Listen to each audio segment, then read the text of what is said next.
Hello, everyone. Welcome to my first ever Untigering IG Live. And I am so excited to be inviting Dr. Jean Cheng, to come and speak with us. So yeah, let us know where you are tuning in from, and I will wait for Dr. Jean Cheng to sign on and join us. So today we will be talking about the topic of reparenting ourselves, which is, just the main work that we have to do as untigering parents. So excited to hear more of the wisdom from Jean and have her share her thoughts with us about this very hard work that we have to do together. Sorry, I'm so distracted by oh, you're typing. So tuning in from all over the world. So let me. Hello. Hi, Argus. Yes, so glad you could join us. So Yes. we're so happy to have you here. It's so funny because we have never actually had a conversation. We've never talked before this moment.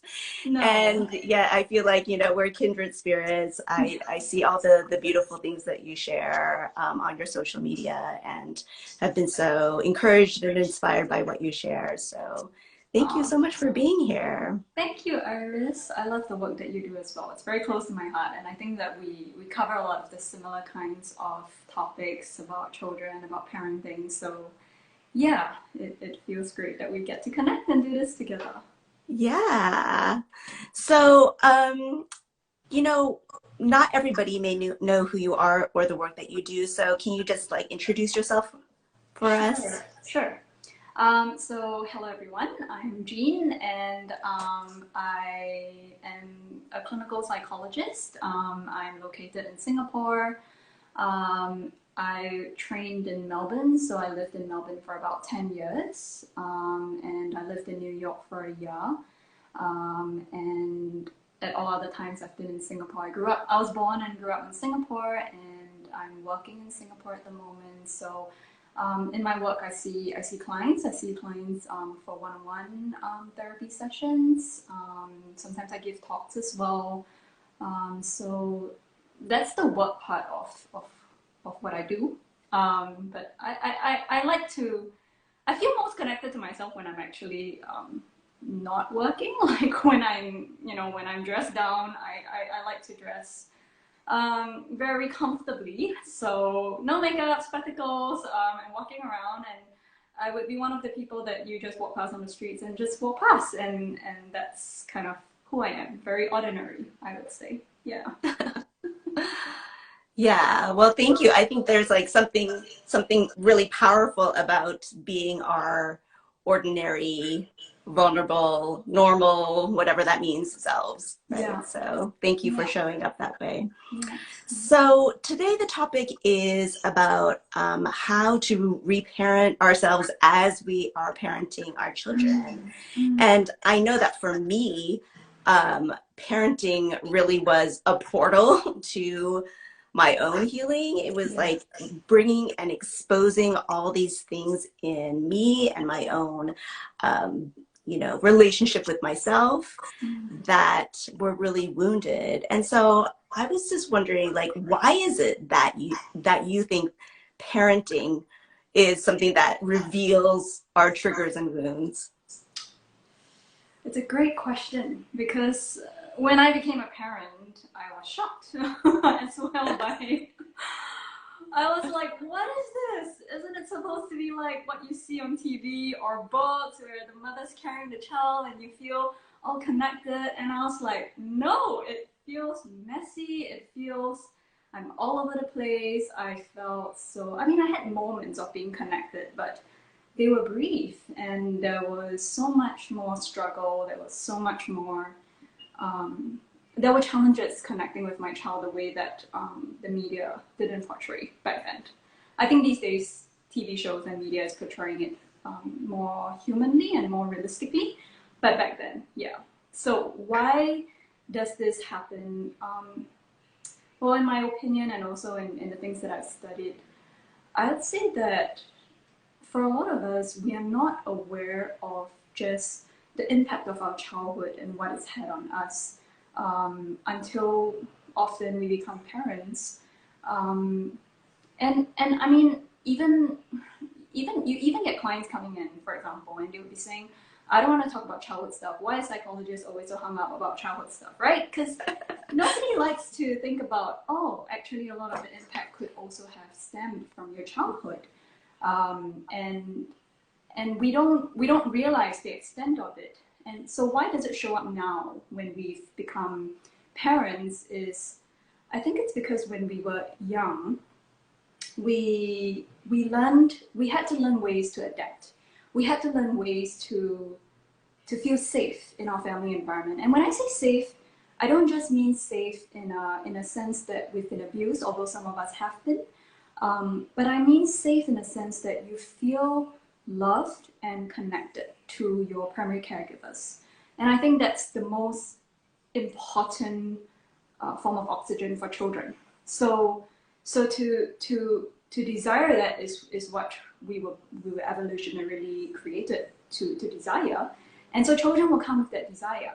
And when we sense that our parents reject us for particular traits, for example, whenever we say no, our parents they get angry and they shame us, or when we cry or when we get angry or we have a big emotion, they are like, what's wrong with you? Stop it. Go back to your room.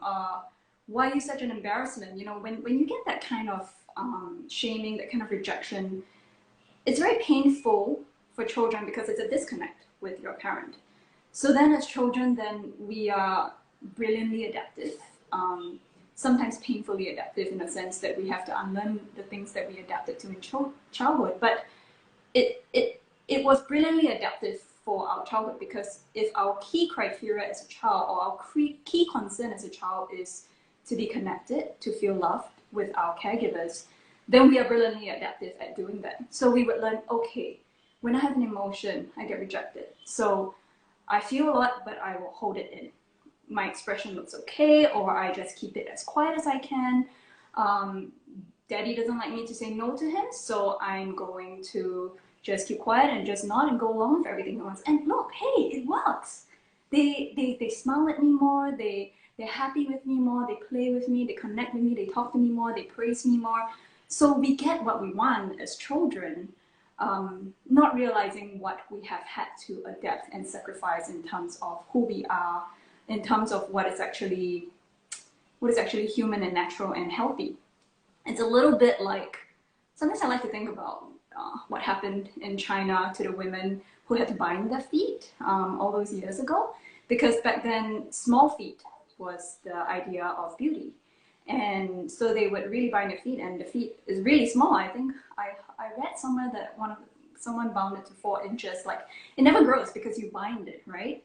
But that was the mark of beauty, and that was what they would have to do to be accepted, to be seen as beautiful, to be seen as worthy.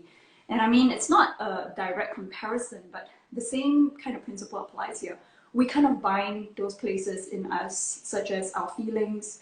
We bind our personalities. You know, if we're shy, we force ourselves to be more extroverted. If our parents valued extroversion more, we bind our voice. We realize that, you know, children should be seen and not heard, so we try to keep quiet more and just go along with what our parents want. And whatever we bound, it doesn't get a chance to grow. So we feel the crushing of it. And I mean, if you think about the women, they were limping as they get older. It creates all kinds of aches and pains everywhere else. And it's the same thing here. You know, we're binding something that's supposed to healthily grow. And when we bind it, it doesn't get to grow healthily. And so we get all kinds of aches and pains in the form of relationship difficulties, self-esteem struggles, anxiety, insecurity. It comes out in all its own ways. So I think that the reason why we then So we do this so well. We cope so well. We adapt so as to be connected to our parents. And then we become a parent and we forget that, oh, actually that was not normal. We shouldn't have been binding ourselves. We thought, oh, isn't that what everybody does? And we think that, no, we're happy because my parents were connected to me. You know, my parents did have more moments of being connected to me. So I think that I think that we've had a very good family. We've done really well. My parents have done very well, but I don't think about what I've had to sacrifice as well to get there. Of course, I'm speaking in generic terms. I'm sure parents sacrifice a lot as well. So bear with the, like for the audience, just bear with the generic ways of talking about this. And then as we become parents, suddenly comes our children in their purest, rawest form, where they are not bound, where they are free, where they are just so beautifully pure. And suddenly it's like, hang on a second, what is this? Like when they start to say no to us, we can feel a real knee-jerk reaction, because it's like, and in our head there could be a voice that goes, how dare you say no to me, I'm your parent, which is the voice of our parents to us. Or sometimes our parents never said that to us, we just observed and how they treated us and our siblings, that you can't say no. So then we have a voice inside that says, you don't say no to your parents. So now our child is saying no to us, which is their beautiful, free expression of themselves. And we are like, how, in our heads, it's how dare you? And anger can come out because we want to bind it, because we were bound. So we want to bind that too. Or they start to cry, they get more emotional. And that really triggers in us, because again, it's like, how could this be possible? Our norm is to be bound. How can you be unbound? So I want to shut that down. I want to, this shouldn't even be happening. At least in what we were brought up, it wasn't happening. So this shouldn't be happening to our children. So it really triggers us to see that raw form, and to actually feel like, how do I love you like that, in your raw, pure form? Because I was never loved in my raw, pure form. So I'm loved when I do this and that. So I know how to give love when you do this and that. But now you're raw and you're fully you. And I mean, we know that that's beautiful because of our own healing and what we've learned.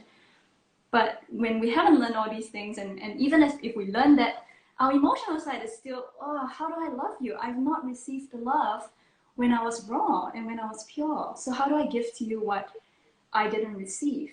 And I think that's why we get really triggered when we actually start to have children of our own. It's the tension between what we've been through, and we didn't even realize that we've adapted ourselves that way until we meet an unadapted version of a human being. Yeah, I love how you shared about how it's like our children's free expression, their raw expression, their human expression of themselves that actually exposes and triggers us, because that exposes ways that we were not allowed to be free and raw and human. So yeah, that's so true.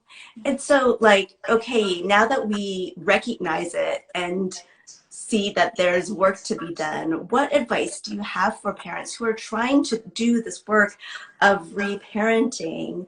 I know you could probably go on and on about this, but yeah, just like what is some advice you have for parents who are struggling and trying to heal, recognizing that they need to be reparented, but don't know where to start? Well, first, I think I would say that try to hold into your mind that you're not just parenting your child, but you have another child, and that is you.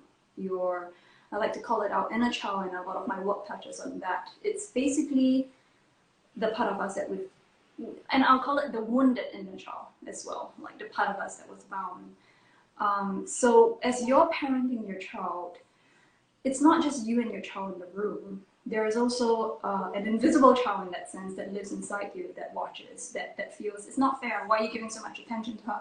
and you're not taking care of yourself. Like you're not taking care of me in some sense. It's like self-care, right? You don't.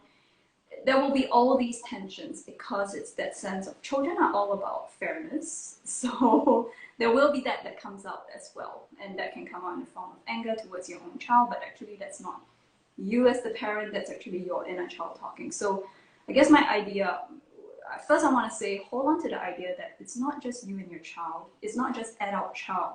There's adult you, there's child you, and that's your child. So when you can think of it this way, this can hopefully help you to then gain more perspective and compassion on what's happening inside the room. It's not just you interacting with the child. Your feelings will probably show up as a way of your wounded inner child kind of coming into the play as well. Yeah. And when you can think of it that way, then at least when you get, when you get triggered by your child, you can you can kind of go, okay, hang on, is that you? Like, is that my little, for me, it'll be like, is that you, my little girl? Like, are you feeling something right now? Are you angry? I mean, there was a time where I thought that I didn't like my daughter, for example. I was like, hang on, like, why am I struggling so much with her? And like, I don't like to be around her at one point in time. And I kept thinking about it, and I realized it's because I had no time to myself. So I needed to be with myself. I needed to be with my younger self as well. It's like, it's all my daughter, no space for little Jean, or no space for Jean.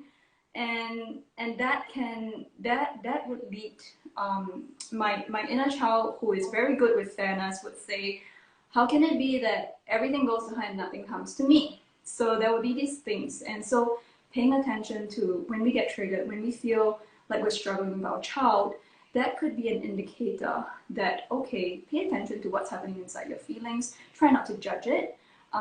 Try to see it as, okay, this is, because you wouldn't judge, or at least for all of us who are trying to do this work, we're trying to learn not to judge children, right? So if you think that, okay, I'm holding a wounded inner child inside me, and similarly, like, I don't judge my child and I try and show them compassion and grace, how do I show that to my own wounded inner child? So it's kind of like, okay, something's responding here, there are big feelings, and kind of tuning in and going, okay, what's going on, what's happening, and listening to that.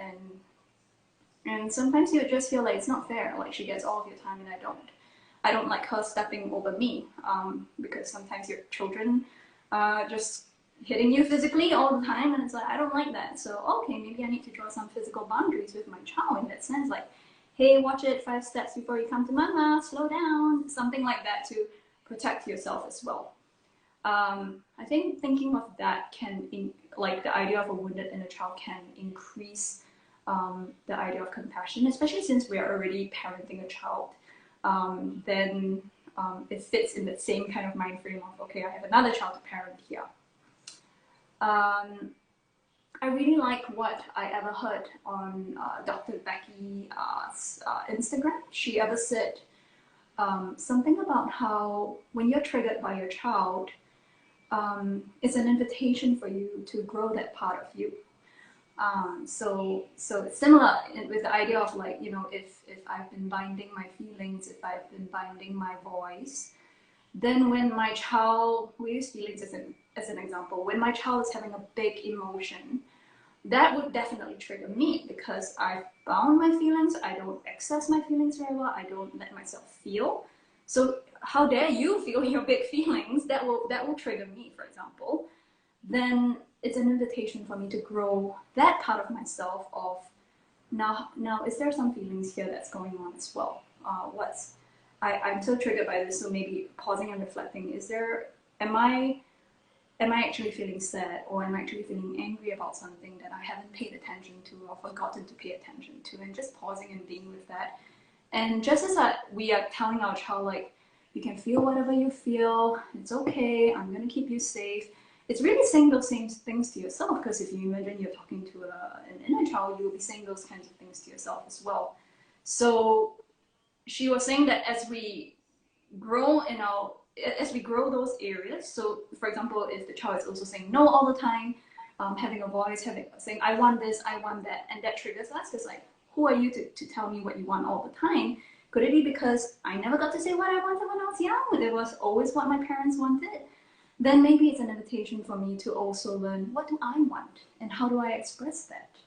Can I just express that like that as it is? And as I do that as an adult and practice that more, and hopefully people around me are healthier, a bit more emotionally mature, and they're able to respond to me like, oh, sure, you want that? Okay, let's find a way to fit that in. Then hopefully over time, I start to learn, oh, it's actually okay for me to have wants as well. It's not selfish, it's just human. And as I build my relationship with I want this, I want that, I will also naturally connect with my child who wants this and wants that as well. So the distance between us grows less. I mean, it reduces because I've grown that part in me. So yeah, Dr. Becky was saying something like, it is never about the child and you. It's always about what the child is doing and representing that you don't have in your life, that's triggering you. So grow that part in you, and that will help narrow that gap between you and your child and form deeper connections as well as we grow in that. So I would say, I mean, those are just briefly a bit more practical things about reparenting ourselves. But I will also say that, like, I'm sure a lot of the people who have joined us here today have been doing this work. Maybe you're at the start, or maybe you've been doing this for a while, and it can get very discouraging sometimes. It can get very tiring. It can really feel like, gosh, like, when we signed up to be a parent, we didn't know it'd be that hard. And I just really want to say that same compassion and grace that you offer to your child and that you want the world to offer to your child, you deserve that too. So as you are giving that to your child, and you're trying to protect that for your child at all costs, give that to yourself too, because you were once a child as well, and that little child kind of lives in you in the form of your feelings or things like that. So give that to yourself as well, because the better you can give that to yourself, the better you can give it to your child. And sometimes the opposite is true as well. The better I'm able to be more compassionate to my daughter, the more I feel like there's this little Jean is watching me, and she's saying, oh, it's almost like she's also observing this, like, oh, Jean as a mom is compassionate to her daughter, and it's kind of like, oh, it's okay to be like that. And as I love my child, in some sense, I'm loving my daughter, my inner child as well, because it's almost like saying, yes, this is what you deserve.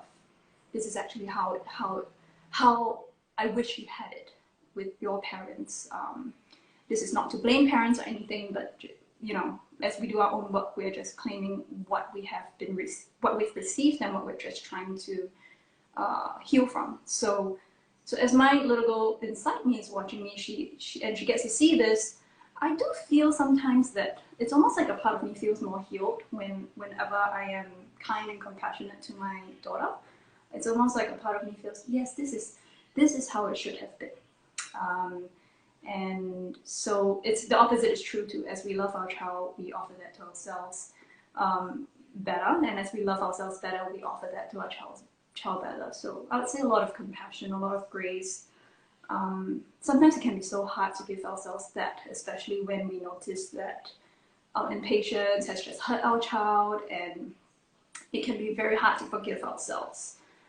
So those are some moments where we might need to cry about it. We might need to just give ourselves space to just cry about how tough it is and how we wish we could have done better. And also, as we cry about it, sometimes we are actually grieving that the journey has been made harder for us because of what we failed to receive. So letting yourself grieve about that as you're feeling like the journey is hard.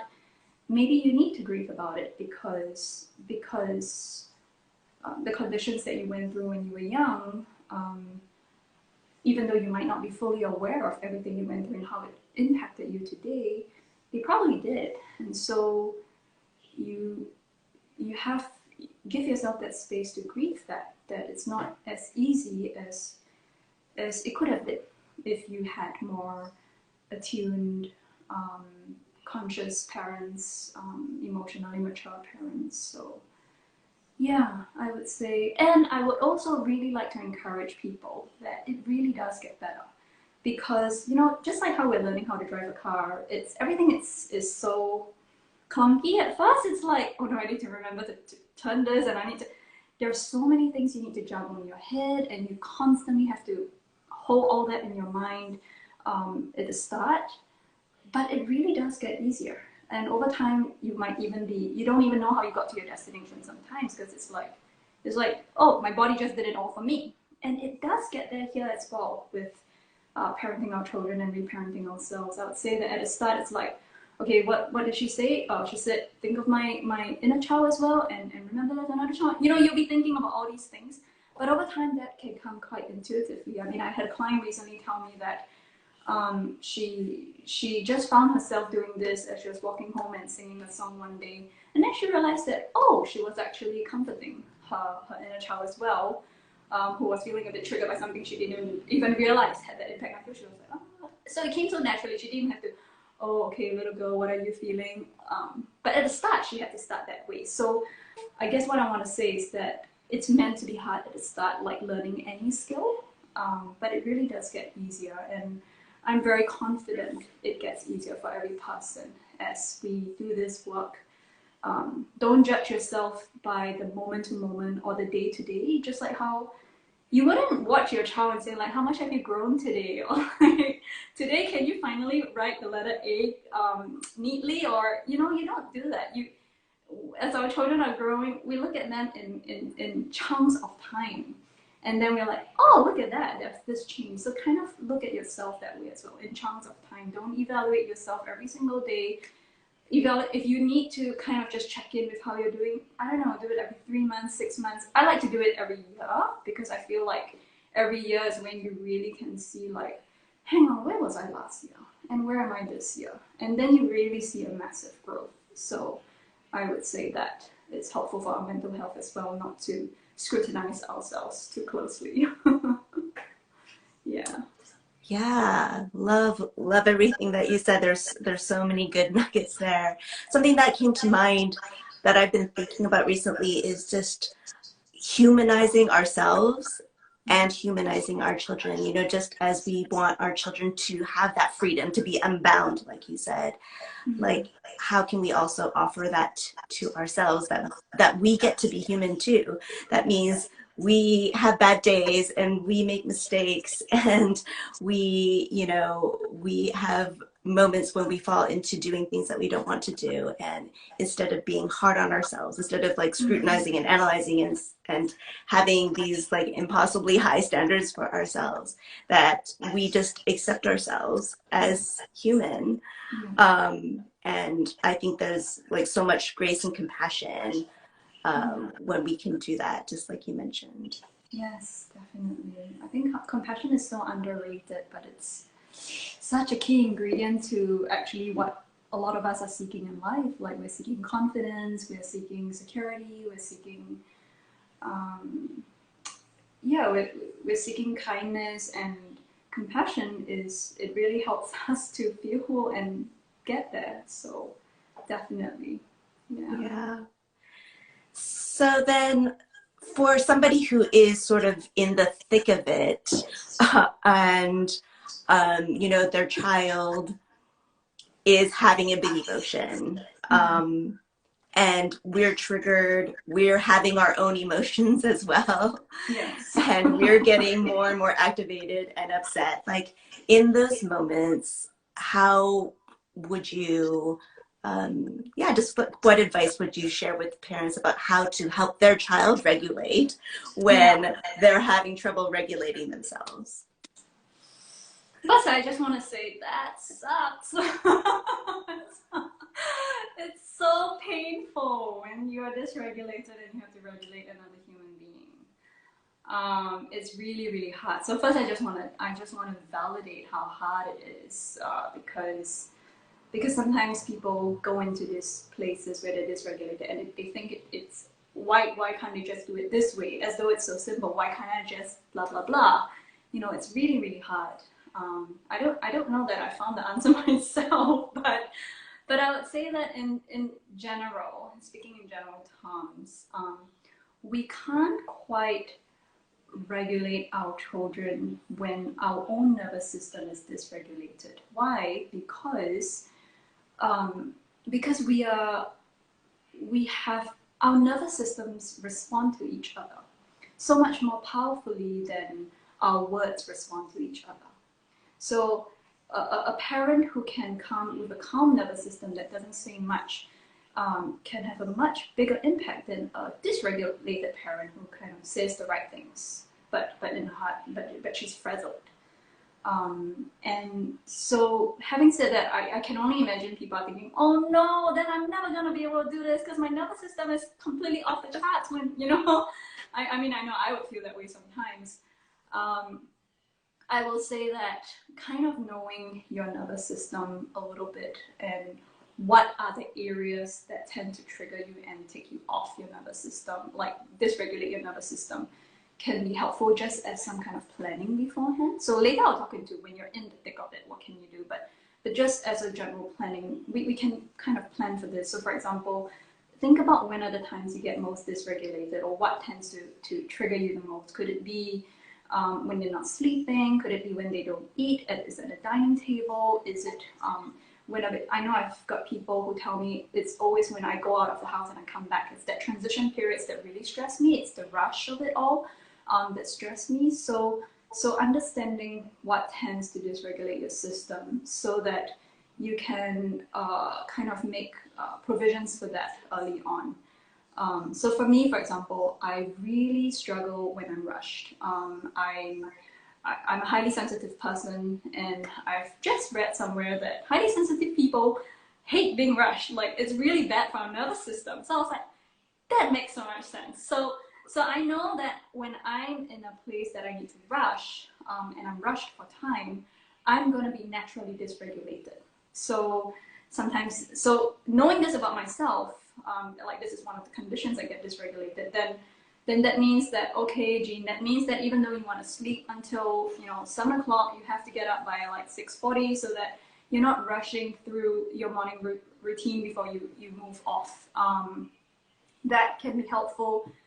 Planning less things in my day as a way to keep myself in that state of not rushing around. Sometimes it also means telling, for example, my husband that, hey, this is something about me you need to know, so please don't rush me, for example, right? Like, or when you notice that I'm frowning, just try and pay attention. Are we rushing at the moment, so that you can also jump in and help in this manner. So that's what I mean by kind of planning. I mean, that's, I guess, one example of for me when it's rushed. But sometimes it could also be for some people it could mean like telling our partners, when our kids have big feelings, I'm gonna have a big feeling, because as much as I know we are all allowed to have big feelings, I still really struggle with that right now. So I can't control my nervous system. It's gonna happen. So in those moments, could you please be with me? Like, be with us. Because if someone else is calm in the room, that they are not as triggered by these big feelings, for example, then both me and the other child could benefit from their nervous system and calm down. So kind of thinking of these kinds of ways to help us. Sometimes even if you know that your child's gonna have a big feeling every time you fetch them from school because they're gonna be more tired, then just making life a bit easier for everybody in the form, for example, of, well, what if a snack that my child likes to have that will help my child? I know some people are like, oh, but I don't want them to snack and things like that. But this is also your way of teaching your child how to regulate themselves. They're feeling a bit tired, they know now, oh, okay, when I just eat a little bit of a snack, I feel a little bit better, and I learn to regulate myself that way. Or when I'm feeling like that, I kind of just want to call my grandparent or my father or something like that in the car, like FaceTime. That could help. So we are also in these ways, we are also teaching them ways to regulate themselves. So this is the plan, right? But in the thick of it, what do we do when we're already dysregulated? I will say um, this is a lot harder, and and sometimes it would be kind of just sitting with your child and just saying, you know, mommy is. I know you're having big feelings. Mommy's also having some feelings. I'm also a bit tired. So I'm gonna breathe here. I'm gonna sit with you. You can come as near to me. You wanna hug? No, I don't wanna hug. I just, you know, sometimes they're in that mood that they just want their own space. So it's like, okay, but I'm gonna stay here unless you don't want me here. You tell me. But I'm gonna sit here, and mommy is also feeling very tired. So I'm just gonna breathe, and you don't have to join. You can join me, or you don't have to join me. But I'm gonna breathe here, and then you actually breathe in front of them. Do the things that could help regulate your nervous system in front of them. Or you could, or they're having a big feeling and you're kind of saying to them like, oh, I'm also very tired and I'm gonna have a drink and then I'll get to you. So, you know, I'm gonna have a hot drink and then I'll come to you because I'm also very tired. You might think that they're not really hearing you because they're in that state, but they're actually observing even though they're in that state. And they can observe like, oh, this is what mommy's doing. And she said she's tired. So they are tracking you to, you're tired, you're getting a drink, then you come to me. And that teaches them also, okay, when I'm tired, I can do something about it, and then I feel a little bit better, for example. So that's some ways. Some other things is like, oh, mommy's also feeling really uncomfortable right now, like you. So I'm gonna sing a song, and then because music has a great way of calming the nervous system. And if you can be playful with that song, that could make you and your child laugh as well. So that could help. I think play can usually help quite quickly reduce dysregulation. I mean, if you think about it as adults, when somebody makes a joke, suddenly, oh, everything's better. Like we laugh and we feel so much better. So sometimes being playful, but of course it depends on what state of dysregulation they are in. So if we take them at the maximum state of dysregulation, I would say letting them get through that moment is the most we can do. So sitting there, telling them we're here, breathing at the same time, keeping it minimal so that it's not too challenging for your own mental state. Neither is it too challenging for them to connect with you, because when they're dysregulated, you can't do too many complicated things. You have to keep it very, very simple. So I'm just sitting here. I'm here whenever you need me. And then pausing, sitting there, and just breathing. And then again, I'm here whenever you need me. And they will calm down. And then separately after that, you can talk to them about it. Like, okay, just now this happened, and you were feeling that. Mommy was also feeling quite uncomfortable. And so I was just sitting there breathing, for example. It helps them to understand what's going on, which helps them to be less afraid of their own feelings later on. So if we struggle to do it in the moment because our own feelings are so big, just know that we can always repair it after that. We can always make sense of what happened together after that. So that it's not like, oh, it's the here and now, and if you fail this entire thing of being there for your child. No, we can pick it up later on when we are both calmer as well and talk to them about it.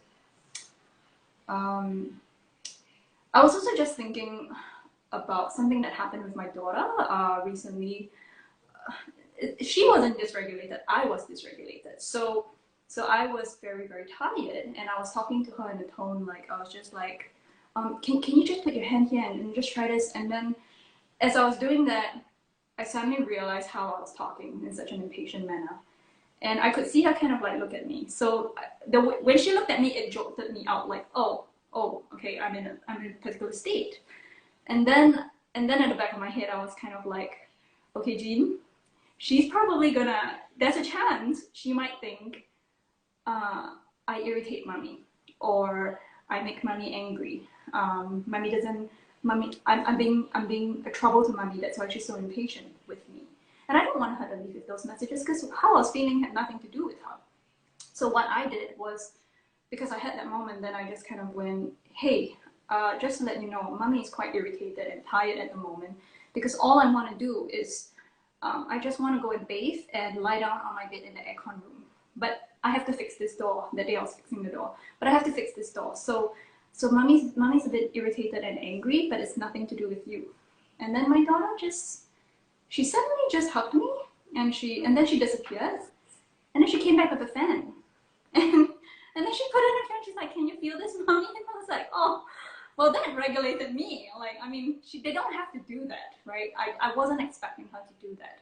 But the point of this story is when we can also be aware of our mental state and just explain sometimes, "Hey, I'm feeling this. It's nothing to do with you." It really does help minimize wounds from happening. It also helps them regulate themselves so they don't escalate and they don't kind of go, "Oh, something's wrong with mommy, she's upset at me, I'm feeling," and then they escalate when they're feeling that way, and then we escalate further. It kind of helps regulate them.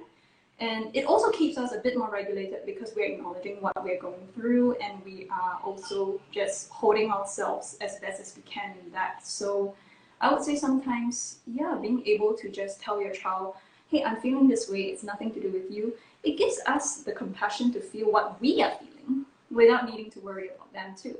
So that's also something that came to my mind. Yeah. Don't know whether I fully answered your question. Oh, That's yes. challenging. There's so many good things in there. Yeah, like, advice to for things to do in the moment, and also like the bigger picture, like when we can reflect on it a little bit and create some boundaries, create more understanding of ourselves and what our triggers are or what activates us, and creating like an environment where we like set ourselves up for success instead of for failure. I think all of this is so helpful. Thank you. You're most welcome. So yeah, like I think sometimes when we think of reparenting and parenting in general, we think of it in the direction of, our children, but there's also the relationship with our parents. And so how would you just, like, how can we have healthy boundaries with the older generation, with our parents' generation, as we are trying to reparent, and maybe they're still stuck in these old patterns. Maybe they haven't done a lot of their own healing work and are not engaging with us in respectful or conscious ways, but we're trying to break those patterns for ourselves and our children. So how would you advise people in that space to like what kind of boundaries can they set, and how can they have a relationship with their parents in a way that still empowers them to do the healing work that they need to do?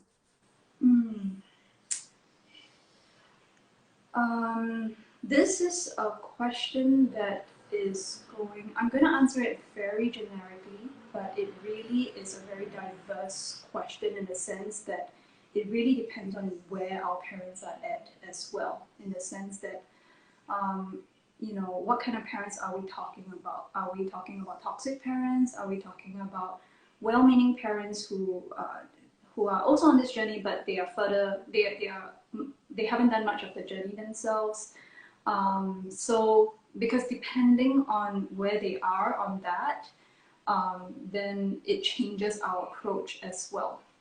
So maybe I'll assume, for example, that our parents, I'll assume the more typical parent, okay, the not quite abusive, although sometimes some things can really come across as emotionally abusive, for example, but the typical parent, or typical Asian parent, for example, who is in our parents' generation, who focuses more on,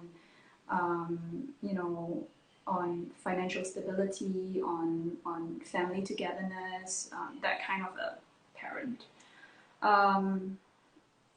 I would say that as we are trying to be more conscious and respectful in our parenting, a lot of the times this will catch them by surprise, and they would it could also feel like it could stir some shame in them, because it's like, "You're not following what I did. Are you saying that what I did was not good enough for you?" It could stir that kind of a shame in them. So I think bearing in mind that and talking about it like, hey, if say I'm talking to my parents, it's like, mom and dad, this is how I'm going to be doing it because thank you for spending all that money on me with my education. So now that I've done more of my studies, then I'm learning more about these areas, and this is how I prefer to do it. And I hope you can come on board. Feel free to ask me any questions about this. Feel free to talk to me about your concerns about these as well. Keeping it open, keeping it conversational for them to ask questions so they don't feel like it's a fight. It's more like, hey, we have more options now in that sense. That can reduce that kind of a fight or a conflict there. And also, if they start to feel shame, for example, or you notice a shift in them, then maybe saying like, it's maybe kind of like saying,